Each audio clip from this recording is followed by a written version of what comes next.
అదే RTV app వార్తల్ని క్షణాల్లో చదివే అవకాశం ఉంటుంది. ఒక న్యూస్ పేపర్, ఒక టెలివిజన్ ఛానల్ మీ చేతుల్లో ఎప్పుడూ ఉంటాయి. ఆర్టీవీకి స్వాగతం. నేను మీ శ్రీనివాస్. శరీర పుష్టి కోసం రకరకాల ఆహారాలు తీసుకుంటారు. కొంతమంది శాకాహారం తీసుకుంటే కొంతమంది మాంసాహారం తీసుకుంటారు. ఆ మాంసాహారంలో కూడా భిన్నమైన మాంసం తీసుకునే వాళ్ళు ఉన్నారు. ఇటీవల కాలంలో వచ్చినటువంటి ఒక super duper hit cinema crack సినిమాలో కూడా ఆహారాన్ని గురించి చెప్పారు. అదే గాడిద నెత్తురు. నిజంగా ఆ గాడిద నెత్తురికి అంత బలం ఉంటుందా? దానివల్ల ప్రత్యేకమైన శక్తి ఏమైనా వస్తుందా?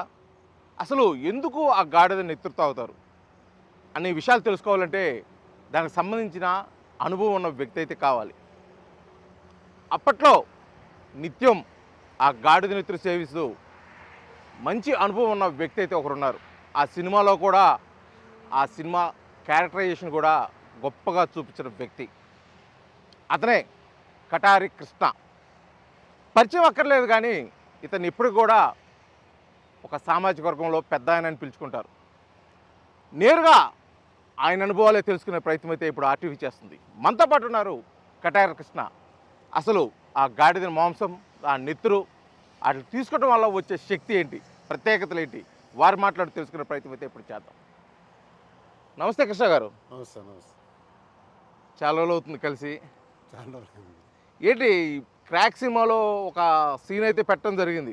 గాడిద నెత్తురు తాగి కొద్దిసేపు పరిగెత్తి ఒక ప్రత్యేకమైన శక్తి వస్తుంది అన్న విధంగా కూడా చూపించడం. అందులో వాస్తవం ఎంత ఉంది, నిజం ఎంత? అసలు నిజంగా గాడిద నెత్తురు తాగితే ఆ విధంగా ఉంటుందా? వాస్తవమే. కంపల్సరిగా నేను చాలా కాలం నుంచి నెత్తురు తాగటం, నెత్తురు మాంసం తినటం అదే ఎక్కువగా యూజ్ చేస్తూ ఉంటాను నేను. అంత మటుకు ఎలాగా గాడిద నెత్తురు తాగి కొద్దిసేపు పరిగెత్తారు, నిజంగా పరిగెత్తకపోతే ఏమవుతుంది? మామూలుగా స్టక్ అవుతుంది. మామూలుగా నెత్తురు నోటితోటి తాగితే కడుపులోకి వేడి ఉంటుంది. అట్లా కాకుండా విడిగా తాగితే అది ఆరిపోయి ఉంటుంది, గడ్డబట్టిద్ది. అందువల్ల ఏంటంటే ఇబ్బంది జరిగిద్ది. ఇప్పుడు ఆ సినిమాలో క్రాక్ సినిమాలో చూపించారు గాడిద నెత్తురు ఒక గిన్నెలో తీసుకొని తాగటం. అది అంటే నిజంగా అలా కాదా తాగేది? తెలియని వాళ్ళు అట్లా తాగుతారు. మామూలుగా అయితే గొంతు చేసినప్పుడు గొంతుతో కరిపించుకొని, నోటితో కరిపించుకొని తాగితే ఆ వేడి మీద కడుపులోకి వెళ్ళిపోద్ది, బాడీకి ఏమి ఇబ్బంది జరగదు. అది తాగితే కొద్దిగా స్టక్ అయ్యిద్ది, ఆరిపోయిన తర్వాత గడ్డ అయిపోద్ది. అది తాగుతుంటారు, అది కొద్దిగా కరెక్ట్ కాదు. అది అంటే నేరుగా కోసినప్పుడు తాగాలి, అప్పుడే మనం బాగుంటుంది అంట. బాగుంటుంది. ఏంటి ప్రత్యేకత ఏముంటుంది అంటారు గాడిద నెత్తురు? మామూలుగా అది ఎప్పుడు ఏంటంటే బాడీ ఎప్పుడు కూడా దానికి అలవాటు ఉన్నవాళ్ళు అయితేనే స్టామినా ఉంటుంది. మాంసం, నెత్తురు రెండు తాగితే వాకింగ్ చేసే సర్క్యులేషన్ బాగుంటుందనే ఉద్దేశంతో తాగుతుంటాను. కాకపోతే ఆ సినిమాలో వాళ్ళు బాగా మొద్దుబారిపోతారు, ఎంత కొట్టినా దెబ్బలు తగలు అన్న విధంగా కూడా చూపించారు. నిజంగా వాస్తవం ఉందా? వాస్తవమే. ఎలాగా? అది ఒకరోజు 2 రోజులు తింటే పెద్ద పని చేయదు. కంటిన్యూషన్గా ఎప్పటి నుంచో తాగుతూ ఉంటే బాడీ హార్డ్గా ఉంటుంది. సినిమాలో బూస్లీ ఎట్లా ఫైట్ చేసేవాడో ఆ విధంగా బాడీ అంత గట్టిగా ఉంటుంది. ముఖ్యంగా అసలు ఈ గాడిద నెత్తురు కానీ మాంసం కానీ ఎక్కువ ఎవరు తీసుకునేవాళ్ళు? అది ఎక్కువగా చీరాల వాళ్ళు ఎక్కువగా తినేవాళ్ళు. ఎందుకు? ఇప్పుడు అది చెప్పటం అనేది పద్ధతి కాదు. అది ఇప్పుడు నేనుగా చెప్పడం బాగుండదు. నా వరకు నేను నా బాడీ స్ట్రాంగ్ ఉండేదానికోసం నేను తినేవాడిని. నిజంగా అంత మీకు అనిపించేదా? మామూలుగా ఉండకుండా అది తీసుకోవటం వల్ల, ఆ నెత్తురు తీసుకోవటం వల్ల, మాంసం తీసుకోవటం వల్ల గట్టిగా? ఇప్పటి వరకు నా వయసు 77 దాకా ఉంది. నేను దరిదాపుగా నాకు తెలిసిన కాడి నుంచి నేను మాంసం తింటానే ఉన్నాను. ఆ బాడీ స్టాండర్డ్ ఉంది ఇప్పటి వరకు కూడా, దేవుడి దయ వలన. ఇప్పటి వరకు దాన్ని కంట్రోల్ చేసుకుంటూనే వస్తున్నా. ఇప్పుడు మనం ఇద్దరం మాట్లాడుకునే విషయాల్లో 2 విషయాలు చెప్పారు. ఒకటి గాడిద నెత్తురు తీసుకోవడం, ఒకటి మాంసం. ఒకటి గాడిద నెత్తురు తీసుకున్న తర్వాత కామన్గా అసలు ఫస్ట్ గాడిద నెత్తురు తీసుకునే దగ్గర నుంచి అది డైజెస్ట్ వరకు చేయాల్సింది ఏం చేయాల్సి ఉంటుంది అంటారు? అంటే గాడిద నెత్తురు మీరు తీసుకుంటారు, తర్వాత ఏదైనా చేయాలా? అలా సినిమాల్లో పరిగెత్తారు. వాకింగ్ చేసుకోవాలి, ఆ. వాకింగ్ చేయాల్సిందే, వాకింగ్ అది పోవాల్సిందే. ఎందుకు అని ఆ వాకింగ్ ఎందుకు చేయాలి?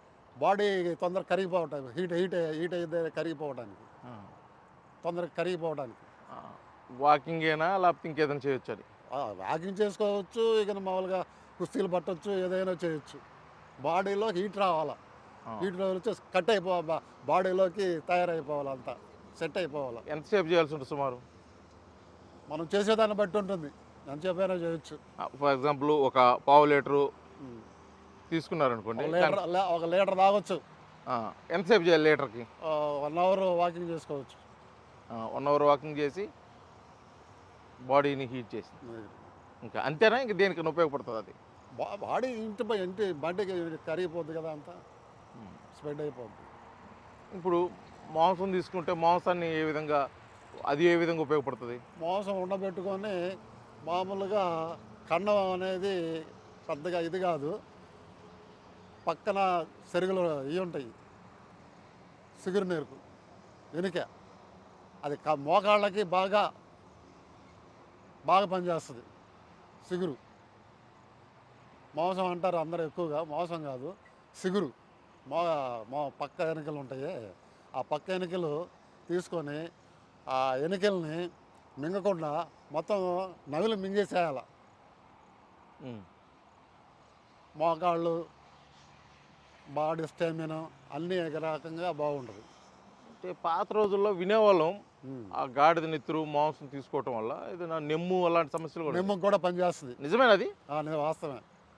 అంటే డాక్టర్లు ఎక్కడ ధృవీకరించిన దాఖలాలు ఎక్కడ కనిపించలేదు. సరే, డాక్టర్లకి అని నేను వాడుకునేదానికను డాక్టర్ దానికి సంబంధం, వాళ్ళు చెప్పేదానికి మనం చేసేదానికి, నేను చేసేదాన్ని కాబట్టి, తిన్నాను కాబట్టి, నాకు దాని గురించి నాకు తెలుసు కాబట్టి నేను చెప్పగలుగుతాను. డాక్టర్లు చెప్పేది డాక్టర్లు చెప్తుంటారు, అది తప్పు అనకూడదు మనం. అంటే నిజంగా దీంట్లో అంత విషయం ఉన్నట్టయితే వాళ్ళు పలానా మాంసం తినండి అని చెప్తారు కదా, అలాగా డాక్టర్లు మాంసం ఎక్కువ తినకూడదు అంటారు, తక్కువగానే తినండి అంటారు. మనం దాన్ని తింటున్నాం కాబట్టి, దాన్ని స్టామినాని మనం దాన్ని చేసుకుంటున్నాం కాబట్టి సరిపోతుంది. ఇప్పుడు ఈ గాడిద నెత్తురు మాంసం ఉన్నాయి, కొన్ని చోట్ల ఇంట్లో పూర్తిగా నిషేధించినట్టుగా కూడా తెలుస్తుంది. చీరాల ఆపేశారు చాలా వరకు, దొంగతనంగా తీసుకొచ్చుకొని తింటమే నా బోటోళ్ళు. ఇప్పటికీ దొరుకుతుందా? దొరుకుతుంది. దానివల్ల ఇంకా ఆరోగ్యపరమైన, ఇప్పుడు మీరు నెత్తురు తీసుకుంటే బాడీ యాక్టివ్గా ఉంటుంది, ఎముకలకు మంచి బలము, అదేవిధంగా మాంసం ఉంటుంది. అవి కాకుండా ఇంకా ఏమన్నా ఉపయోగాలు ఏమైనా ఉన్నాయా? దాని వరకు గాడిద మాంసం వరకు అంత మటుకు నాకు తెలుసు. ఇంకా వేరే విధంగా తెలియాలంటే మనకేం తెలియదు అది. అంటే గాడిద నెత్తురు తీసుకోవడం వల్ల ఇంకా ఏమైనా ఆరోగ్యం, అంటే దీర్ఘకాలిక సమస్యలు, రోగాలు, వీటన్నిటికీ రోగాలు అంటే మామూలుగా కామన్గా వచ్చే రోగాలు వస్తూనే ఉంటాయి, కొంతవరకు కవర్ చేస్తుంటుంది. సరే, అంటే ఇప్పుడు ఇటీవల కాలంలో ఒక సినిమా వచ్చింది, క్రాక్ సినిమా, మల్లినేని గోపిచంద్ మన ప్రకాశం జిల్లా వాసి తీశాడు. ఆ సినిమాలో ప్రత్యేకించి దీనికి ఒక సెక్షన్ కూడా పెట్టారు, ఇలాగా గిన్నెలో పోసుకొని తాగటం అనేది. ఆ సీను పెట్టేటప్పుడు మీ పాత్ర కూడా అక్కడ సినిమాల్లో పెట్టినప్పుడు మీతో సంప్రదించడం జరిగిందా? ఇలాంటి సీన్ కూడా పెడుతున్నాము ఇలాగని మీతో? సినిమా ఆయన డైరెక్టర్గా, ఆయన యాక్టర్గా, ఆయన పేరు మల్లినేని గోపిచంద్ గారు మీలాగనే ఇప్పుడు నేను మాట్లాడినట్టే ఇంత వివరంగా కానీ, కథ కానీ, కమర్షియల్ కానీ, మామూలుగా ఈ స్టోరీ ఏంది, నీ చరిత్ర ఏంది, నీ కథ ఏంది, కమర్షియల్ ఏంది మాట్లాడాడు. సరే, నేను కూడా కొన్ని చెప్పాను కొన్ని విషయాలు. ఆ తర్వాత మళ్ళా వచ్చి కలుస్తాను అన్నాడు. ఇక ఆయన మళ్ళా నాకు కలవలేదు ఇంత మటుకి. అంటే ఈ క్యారెక్టర్, అంటే ఇప్పుడు ఈ రక్తం తాగేది కానీ, మీ క్యారెక్టర్ అంత వెల్బెట్ చేసి చెప్తున్న విధంగా కానీ, ఆ విధంగా చేస్తున్నాము, ఈ విధంగా చెందుతున్నాము అని మీతో డిస్కస్ చేయిందా? గోపిచంద్ గారు నాకు ఇట్లా మాంసం తింటాను కానీ, గాడిద మాంసం కానీ, కథ కానీ, కమర్షియల్ కానీ ఆయన గారు మనతో ఏం చెప్పలేదు. కానీ ఏంటంటే ఈ మాంసం తినటము, చేయటము, చెందటము, ఈ కథ, ఈ కమర్షియల్ అంతా గోపిచంద్ర గారికి ఇక్కడ లోకల్ అతను, ఆయన ఒంగోలు పక్కనే ఆయనది. అందువల్ల ఏంటంటే ఇక్కడ జరిగిన కొన్ని సందర్భాలు ఆయనకు తెలుసు కాబట్టి మేమేం చేస్తుంటాము, చింత కథా కామాసు ఇక్కడ లోకల్ వాళ్ళందరినీ విచారించుకొని అతను సొంతంగా తీసుకున్నాడు ఇది. అయితే సినిమా వచ్చిన తర్వాత చాలామంది అన్నది ఏంటంటే నిజంగా అంత ఇది కాదు, ఎక్కువగా చూపించారు, కొటారు కృష్ణని ఈ విధంగా చూపించారు, మరి ఎక్కువగా దారుణంగా క్రూయల్గా అని కూడా అప్పుడు వచ్చింది. అప్పుడు ఏమనిపించలేదా మీకు? ఆయన వాస్తవంగా అయితే ఆయన నన్ను అడిగి తీసుకున్నట్టయితే నన్ను కలిసి తీసుకున్నట్టయితే కొన్ని ఇంకా చెప్పాల్సి ఉండేవి, చెప్పేవాడిని. మళ్ళా వచ్చి కలుస్తానన్నాడు, కలవలేదు కాబట్టి ఆయన ఇష్ట ప్రకారంగా ఆయన చేసుకుందే. కానీ ఈ చెప్పిన దాంట్లో కొన్ని నిజాలు ఉన్నాయి, కొన్ని అబద్ధాలు కూడా ఉన్నాయి. అంటే సినిమాలు అంటే కొన్ని కొంత కలుపుకుంటారు పోస్తారు అనుకో. కాబట్టి కాకపోతే ఇంకొక పెద్ద విషయం కూడా ఒకటి నడిచింది. ఆ సినిమాకి సంబంధించి బాగా ఎక్కువ మొత్తంలో రెమ్యునేషన్ కృష్ణ గారు తీసుకున్నారు అనేది అంటే కూడా ఒకటి నడిచింది. ఇది వాస్తవా? ఇప్పుడు ఆయన ఒక ఇంటర్వ్యూలో ఇచ్చాడు గోపిచంద్ గారు. ఏం సినిమాది? క్రాక్ సినిమాలో ఇంటర్వ్యూ అడిగినప్పుడు ఆయన గోపిచంద్ గారు ఆయనకి నేనేమి డబ్బులు ఇవ్వలేదు, ఆయనతో నేను మళ్ళీ కలుస్తాను అని చెప్పి అన్నాడు. ఇక అంతేగాని ఇంత మటుకు మనతో కలవటం కానీ చేయటం కానీ చెందటం కానీ ఏం లేదు. అంత మటుకు జరిగింది. తర్వాత సినిమా వచ్చి కూడా చాలా రోజులు అవుతుంది కాబట్టి ఇంతవరకు ఏం కలవలేదు. సరే, ఇంకా ఈ విషయానికి తీసుకున్నట్టయితే ఇప్పుడు స్వతహాగా మీది ఇక్కడైనా గ్రామం, అంటే మీరు పుట్టి పెరిగింది అసలు మీ ప్రస్థానం అలాగానే? మాది గోపాల్ నగరం. మా తాత ముత్తాతల కాడి నుంచి ఒంగోలే గోపాల్ నగరం. మీరు ఇప్పుడు మనం మాట్లాడుకున్న విషయాలు అంటే ఈ గాడిద మాంసం నిక్తులకు సంబంధించి చిన్నప్పటి నుంచి అలవాటు ఉండేదా, ఒక వయసుకు వచ్చిన తర్వాత ఏమైనా వచ్చిందా? మనకి హుషారు మనకి తెలుసుకున్న కాడి నుంచి మాంసం తినడం అలవాటు పడ్డాను. ఈ నెత్తురు తాగటం కానీ ఎలాగ మాంసం వండుకోవటం అంటే అందరూ సామాన్యంగా వండితే కుదరదు, కొంతమంది వంటం కూడా చేదు కదా అంటారు. ఎలా చేస్తారు మీరు వండుకుంటారా లేకపోతే? నేనే వండుకుంటాను. ఎలా వండగలరు అంటే అసలు దానికి ఏంటి? మామూలుగా ఇదేంటంటే మాంసం హార్డ్గా ఉంటుంది. తెలియని రోజుల్లో మామూలుగా గట్టిగా ఉండేది. ఇప్పుడు అంతా గ్యాస్ వచ్చేసింది కాబట్టి 15 వేసుకుంటే ఆటోమేటిక్గా మెత్తగా అయిపోతుంది. ఇక నా తర్వాత కూర వండుకొని తినేసుకోవడం. ప్రత్యేక ఏమైనా రెమెడీ ఏమైనా ఉంటుందా? అంటే ఈ కలిపితే టేస్ట్ వస్తుంది, ఈ కలిపితే మామూలుగా మన పొట్టేల మాంసం అట్లా తింటాం అట్లాగే ఉంటుంది. ఇది కూడా కొద్దిగా మెత్తగా వండుకోవాలా, ఎక్కువసేపు వేడి చేసుకొని తినాలి. మసాలాలు అవి మామూలు మసాలాలు, ధనియాల పొడి కొద్దిగా ఎక్కువ పడింది అంతే. సరే, ఇక మీరు వయసులోకి వచ్చిన తర్వాత పొలిటికల్గా కూడా అంటే రాజకీయంగా కూడా బాగా తిరిగారు అని చెప్పేసి అన్నారు. తిరిగారు నిజంగా? వాస్తవమే. తెలుగుదేశం పార్టీ ఎన్ రామారావు గారు పార్టీ స్టార్ట్ చేసిన కానీ ఎప్పుడు ఆయన ఒంగోలు వచ్చినప్పుడు పునుగుపాటి కోటేశ్వరరావు గారు అప్పుడు ఫస్ట్ వచ్చాడు. కాటూ నారాయణ స్వామి గారు, పునుగుపాటి కోటేశ్వరరావు గారు ఒంగోలులో పార్టీలో స్టార్ట్ చేయాలా అని చెప్పని ఒంగోలు అద్దెంకి బస్ స్టాండింగ్లో వాళ్ళ ముగ్గురు సమీక్షంలో కూకొని మాట్లాడుకున్నాం. ఇక అక్కడి నుంచి పార్టీ స్టార్ట్ అయింది. నా తర్వాత ఎలక్షన్ కాడి నుంచి కంప్లీట్ తెలుగుదేశం పార్టీలోనే సాధించాను. క్రియాశీలకంగా ఉండేవాళ్ళ పార్టీలో పూర్తిగా నిమగ్నం చేశాను. మీకు ఇప్పుడు వరకు టీడీపీలో ఉన్నారు కాబట్టి టీడీపీలో కానీ లేకపోతే మీకు రాజకీయం కానీ ఎవరంటే బాగా ఇష్టం? నాకు కర్ణం బలరాం గారు అంటే మా ఇష్టం. మా అన్న ఎన్ని విధాలుగా నన్ను ఏ విధంగా వాడుకున్నాడో, ఎంత ఉపయోగపడ్డాడో అంత ఉపయోగపెట్టాడు నాకు. ఇప్పుడు ఆయన నాకు చాలా ఇబ్బందులైన రోజుల్లో కూడా ఆయన నన్ను చాలా సహకరించాడు, నన్ను చాలా కాపాడాడు. ఆయన గురించి ఎప్పుడూ మర్చిపోలేను. ఫస్ట్ దగ్గర నుంచి క్రియాశీలకంగా రాజకీయాల్లో ఉండేవాళ్ళు. ఎలాగ బలరాం గారు మీతో ఎలా ఉండేవాళ్ళు, మీతోటి బలరాం గారు ఎలా ఉండేవాళ్ళు, అసలుకి పొలిటికల్గా ఎలా నడిచేది? ఈ రోజు లేదు ఆ రోజు లేదు, కంటిన్యూగా బలరాం గారితోనే ఎక్కువగా ఉన్నాను. తెలుగుదేశం పార్టీ కోసమే పోగలాడాము, చేశాము. కొంతకాలం కొన్ని ఇబ్బందుల వల్ల చాలా వరకు ఆపుకోవాల్సి వచ్చేసింది. ఆపుకున్నా ఈ రోజైనా ఆ రోజైనా బలరాం గారే. దాని గురించి వేరే ఆలోచన లేదు ప్రస్తుతం. ఇప్పుడైనా అప్పుడైనా బలరాం గారు. ఆ తర్వాత ఇప్పుడు ప్రజెంటు ఎమ్మెల్యే గారు, ఒంగోలు ఎమ్మెల్యే గారు జనార్దన్ గారు, ఆయన కూడా పార్టీ కోసం మేము ఎప్పుడు ఆయన ఎన్నిసార్లు నిలబడ్డా ఎన్ని చేసినా కానీ ఆయన కోసం ఎమ్మడిబడి చేసేవాళ్ళము. అంటే ఇప్పటికి 2024 ఎన్నికలు జరిగినాయి కదా, ఆ టైంలో మీరంతా ఆ, పార్టీ కోసం పనిచేశారు. 24 పార్టీలోనే ఎన్నికలు చేసినాం. పార్టీ చేసాం. దామచర్ల జనార్దన్ గారికి. చేసాం. ఆ. బాగుంటారా మీతోటి? బాగుంటాం. ఆ. ఎలాగ మీ ఇద్దరి మధ్య సంబంధం ఎలాగ ఉండేది ఎప్పటి నుంచి? పార్టీ వచ్చిన కాడి నుంచి, ఈయన పార్టీలోకి వచ్చిన కాడి నుంచి వాళ్ళ తాతగారు దామల జన ఆంజనేయులు గారు. పెద్ద ఆయన గారు ఆయన పార్టీలోకి వచ్చిన కాడి నుంచి టౌన్ పార్టీ జిల్లా అధ్యక్షుడు పాడవుతున్న కాడి నుంచి కంటిన్యూగా ఆయనతోనే ఉన్నాము. కొంతకాలం అన్నిటికీ ఎమ్మిడి పరిగెత్తలేము. ఏ అవసరం అనుకుంటే ఆ టైంలో వల్ల వచ్చే ఆయనతో కలిసి పార్టీకి వ్యవహారంలో తిరుగుతూనే ఉంటాం. ఇప్పుడు ఎలా ఉందనుకుంటున్నారు పార్టీ పరిస్థితి? 2024 ఎన్నికల్లో కూటమి అంతా కలిసి వచ్చింది కదా, ఇప్పుడు ఎలా ఉంది? అందరూ అన్ని పార్టీలు కలిసినాయి కాబట్టి అందరూ బాగానే చేస్తున్నారు. ఇబ్బందులు ఏమి లేకుండా ఎవరికి వాళ్ళు సొంతంగా చేసుకుంటా ఉన్నారు. ఒంగోలులో డెవలప్మెంట్ బాగానే ఉంది.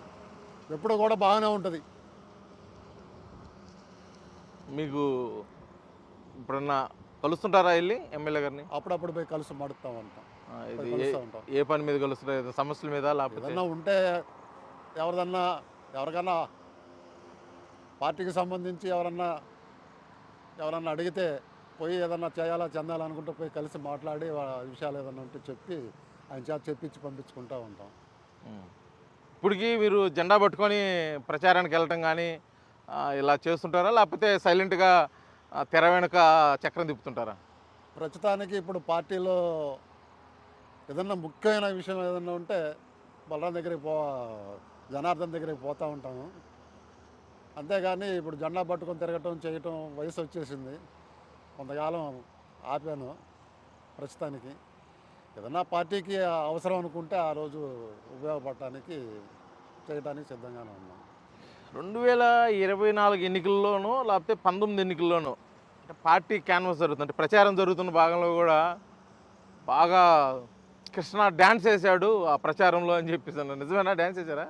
ఒక డ్యాన్స్లో కాదు, ప్రతి నాయకులు వచ్చినప్పుడల్లా బాడీలో నుంచి ఆటోమేటిక్గా ఈ గాడిద మాంసం తిన్న స్టామినా ఎగరడానికి డ్యాన్స్ చేయడానికి ఉపయోగపడేది. అప్పట్లో మాగుంట పెద్ద ఆయన గారు ఆ టైంలో కూడా వచ్చినప్పుడు ఆ పార్టీలో కూడా నేను సహకరించాను. తర్వాత ప్రజెంటు ఎంపీ గారు మాగుంట ఆయన వచ్చినప్పుడు ఆయనకు కూడా పార్టీ గురించి పార్టీకి కూడా సహకరించాను నేను. ఇక పార్టీ అనగానే ఇంకా ఆటోమేటిక్గా బాడీలో నుంచి గాడిద మాంసం ఉన్న స్టామినా ఎరగడానికి అంతలో బాండింగ్ ఏంటి ఆ పార్టీకి మీకు? పార్టీ అంతే, ఇంకేం లేదు. ఏదో బలమైన కారణం ఉంటుంది. పార్టీ అంతే, తెలుగుదేశం పార్టీ పార్టీ అంటే అంతే పూనకం వచ్చేస్తుంది అంతే. వేసారా నిజంగా డ్యాన్స్? చాలా కంటిన్యూగా ఏ సందర్భం వచ్చినప్పుడల్లా ఎగరతానే ఉంటాం, డ్యాన్స్ చేస్తూనే ఉంటాం. సరే, ఇప్పుడు మళ్ళీ గాడిద మహోత్సవం అనేసరికి మళ్ళీ వెనక్కి వద్దాం. మళ్ళీ మనం మాట్లాడుకున్న విషయాల్లో ఇందాక చెప్పుకున్నట్టు క్రాక్ సినిమాలో మల్లేని గోపిచంద్ మీతో మాట్లాడారు, తర్వాత కలవలేదు. మీతో మాట్లాడినప్పుడు ఏమన్నా ఈ మనీ విషయం, అంటే మీకు ఇంత ఇస్తాను, మీ క్యారెక్టర్ పెడుతున్నాను కాబట్టి మీకు ఇంత ఇస్తానని ఆయన చెప్పడం కానీ, ఇంత ఇస్తే బాగుండని మీరు ఎక్స్పెక్ట్ చేయడం కానీ ఏమైనా జరిగిందా? నేను రూపాయి వాడిని కాదు, రూపాయిని అనుకునేవాడిని కాదు. ఆ రోజు నుంచి ఈరోజు పార్టీ తెలుగుదేశం పార్టీలో నుంచి కాడి నుంచి స్టార్ట్ అయిన కాడి నుంచి ఈ రోజుకి ఒక రూపాయి నైసా పార్టీ గురించి కానీ తీసుకోవడం కానీ, ఎవరి దగ్గరైనా తీసుకోవడం కానీ, గోపిచంద్ గారిని అడిగి తీసుకోవడం కానీ ఇలాంటిది నేను చేయలేదు, నేను తీసుకోను, అది జరిగే పని కాదు. ఆయన ఇస్తానని చెప్పాడేమన్నా? అసలు మళ్ళీ అడగలే అతను. ఆయన అడగలేదు, మీరు అడగలేదు. జస్ట్ మీ ఊరగా మామూలుగా మాట్లాడాడు, నేను మళ్ళా వచ్చి వచ్చి మాట్లాడతానన్నాడు. ఇక అంతే. ఇప్పుడు సినిమాలో చూపించినట్టు ఈ క్యారెక్టరైజేషను చాలా వైల్డ్గా, కొంత సెంటిమెంటు ఇవన్నీ ఉన్నాయి.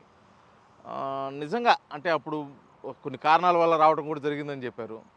అసలు ఏమనిపించింది? వచ్చిన తర్వాత ఏమనిపించింది? ఇప్పుడు ఏమనిపిస్తుంది? ఆ రోజుల్లో తెలిసి తెలియక ఆ రోజుల్లో కొన్ని పార్టీ అనే కానీ మా కొలీగ్స్ కానీ ఎవరన్నా కానీ చిన్నదానికి పెద్దదానికి అడగటం చేయటం కొన్నిటి వల్ల విడై పోవడం జరిగింది. కొన్ని జరిగినాయి. ఆ విధంగా తెలుసుకొని మానసికంగా నేను చాలా ఇబ్బందులు పడి, చాలా కష్టాలు పడి, ఇవన్నీ పద్ధతి కాదు, బాగుండదు అనే ఆలోచనతో మానుకొని జీవితాన్ని ప్రశాంతంగా చేసుకోవాలనే ఆలోచనతో ఉల్లిపాయలు వ్యాపారం చేసుకుంటూ కొత్త మార్కెట్లో షాప్ పెట్టుకుంటూ ఉంటున్నాను. కానీ ఈ రోజుల్లో కొంతమంది కొన్ని కారణాలకి ఇబ్బందమయ్యి బయటికి వెళ్ళిపోతున్నారు. వాళ్ళు దయచేసుకొని ఎవరు కూడా నాలాగా ఎవరు కూడా ఆలమగించకూడదు. తల్లిదండ్రులని అందరినీ సహకరించండి, మీరు చదువుకోండి, ప్రశాంతంగా ఉండండి, పెద్ద స్థాయిలోకి వెళ్ళండి, బాగా చదువుకోండి, బాగుండండి అని నా కోరిక. అయితే కొంతమంది ఇవేమి కాకుండా సినిమాల్లో జరిగినాయో లేకపోతే కొన్ని యథార్థ సంఘటనలు జరిగినాయో కొద్దిగా అవి ఇన్స్పిరేషన్ తీసుకొని వీటి వస్తున్నారు. ముఖ్యంగా ఈ రోజుల్లో ఉన్న యువత చాలా స్పీడ్గా ఉన్నారు. అంటే మద్యానికి కానీ, చెడు అలవాట్లకు కానీ, ఇలాగే క్రైమ్ రిలేటెడ్కి కానీ చాలా దగ్గరగా ఉన్నారు. ముఖ్యంగా మీ అనుభవాల దృష్ట్యా ఇప్పుడున్న యువతకి మీరేదన్నా సలహా ఇవ్వదలుచుకుంటే ఎటువంటి సలహా ఇస్తారు? ఇప్పుడున్న కుర్రోళ్ళు చాలా స్పీడ్గా ఉన్నారు. కానీ రోజు రోజుకి అనపగిచ్చే పరిస్థితులు ఎక్కువగా ఉన్నాయి. కానీ మీరు దయచేసి నాలాగా చాలా నష్టపోయాను, మీరు ఆ విధంగా బాధలు పడద్దు, క్రిమినల్ సెక్షన్లోకి పోగాకండి, చదువుకోండి, మీరు అన్నదమ్ములు అందరూ బాగుండండి, అందరూ సహకరించుకోండి. ఎవరు కూడా ఇలాంటి పనులకి చేయొద్దు. దయచేసి నమస్కారం చెప్పుకుంటున్నాను, సెలవు తీసుకుంటున్నాను. ఇది సినిమాలో చూపించినంత క్యారెక్టర్ కొడారి కృష్ణ అనే కంటే కూడా కొటారు కృష్ణ అసలు పేరు. ఆయన కొటారు కృష్ణ ఆ పేరుతోటి గతంలో జరిగిన ఎన్నో అనుభవాల దృష్ట్యా అదంతా యాదృచ్ఛికంగా జరిగింది. అది కూడా పూర్తిగా ఎందుకు ప్రోత్సహించినది, పనికిరానిది, అనుకోకుండా వెళ్లాల్సి వచ్చింది. కాబట్టి ఈ రోజున్న యువత ముఖ్యంగా ఇటువంటి క్రైమ్ రిలేటెడ్ కానీ మత్తు పదార్థాలకు కానీ దూరంగా ఉండి బాగా చదువుకొని మంచి ఉన్నత స్థాయికి అయితే ఎదగాలని కోరుకుంటున్నారు. అదేవిధంగా శరీరానికి మంచి బలాన్ని, పుష్టినిచ్చేటటువంటి ఈ గాడిద మాంసం కానీ, నెత్తురు కానీ సరైన మోతాదులో, సరైన పద్ధతిలో తీసుకొని ఉపయోగించుకుంటే అది చాలా ఉపయోగకరంగా ఉంటుంది. కానీ దాన్ని ఎలా పడితే అలా తీసుకుంటే మట్టుకి అది ఆరోగ్యానికి చాలా హాని చేస్తుందని చెప్పేసి కూడా తన అనుభవాలను అయితే తెలియజేసిన పరిస్థితి అయితే ఇక్కడ ఉంది. వీడియో జర్నలిస్ట్ లక్ష్మణ్తో శ్రీనివాస్, RTV, ఒంగోలు, ప్రకాశం జిల్లా. మరిన్ని వీడియోస్ కోసం ఛానల్ ని సబ్స్క్రైబ్ చేయండి. లేటెస్ట్ అప్డేట్స్ కోసం వాట్సాప్ ఛానల్ ని ఫాలో అవ్వండి. ఆ లింక్ డిస్క్రిప్షన్ లో ఉంది.